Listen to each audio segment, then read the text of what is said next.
વડોદરા શહેરની નવી કલેક્ટર કચેરી ખાતે આજે ખેડૂતો દ્વારા પાક નુકસાની અને જુવાર ખરીદીના મુદ્દે જિલ્લા કલેક્ટર અનિલ ધામેલિયાને આવેદનપત્ર પાઠવીને રજૂઆત કરવામાં આવી હતી। ગુજરાત સરકાર દ્વારા જુવારની ખરીદી માટે નક્કી કરાયેલી નવી મર્યાદાના નિર્ણય સામે ખેડૂતોમાં ભારે રોષ જોવા મળી રહ્યો છે। ખેડૂતોનું કહેવું છે કે સરકારના આ નિર્ણયથી તેમને મોટું આર્થિક નુકસાન ભોગવવાનો વારો આવશે। ગુજરાત સરકાર દ્વારા જુવારની ખરીદી અંગે લેવામાં આવેલા નવા નિર્ણય સામે ખેડૂતોમાં અસંતોષનો માહોલ સર્જાયો છે।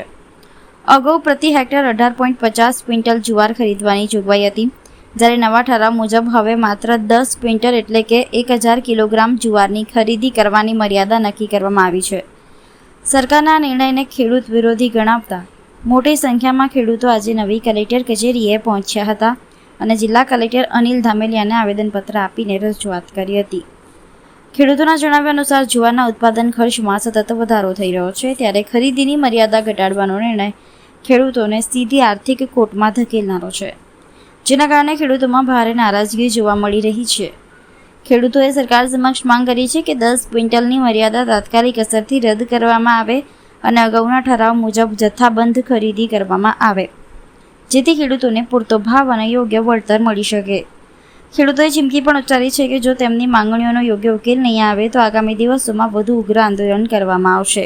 આજ રોજ ડભોઈ તાલુકામાંથી આ તમામ ખેડૂતો જે જુવારની ખરીદી MSPના ભાવથી સરકાર કરતી હતી એ મુદ્દાને લઈ આજે કલેક્ટરશ્રીને આવેદન આપવા આવેલા હતા, જેની અંદર સરકારશ્રીએ પરમ દિવસે એવો GR બહાર પાડેલો છે કે હેક્ટર દીઠ જે 1850 કિલો જુવારની ખરીદી ચાલતી હતી એ ઘટાડી અને માથા દીઠ વ્યક્તિ દીઠ 1000 કિલો જુવારની ખરીદી કરવાનો સર્ક્યુલર બહાર પાડેલો છે।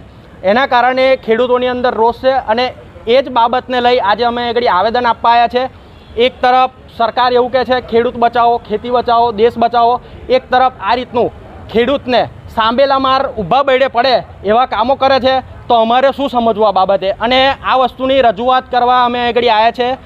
દરેક ખેડૂતો આજે ઉગ્ર રોષની અંદર છે અને આગળ જો આનું નિરાકરણ અમે આજે આપણા માધ્યમથી ડભોઈ તાલુકાના તમામ ખેડૂતોને કહીએ છીએ કે તમે પણ આની અંદર સામેલ થાઓ અને સરકારશ્રીને પણ કહેવા માગીએ છીએ કે આનું 24 કલાકની અંદર યોગ્ય નિરાકરણ લાવવા માટે આપણે આવેદન આજે અમે આપી દીધેલું છે। 24 કલાકની અંદર જો આનું યોગ્ય નિરાકરણ નહીં આવે તો અમે આગળ ઉગ્ર આંદોલનના મૂડમાં છે અને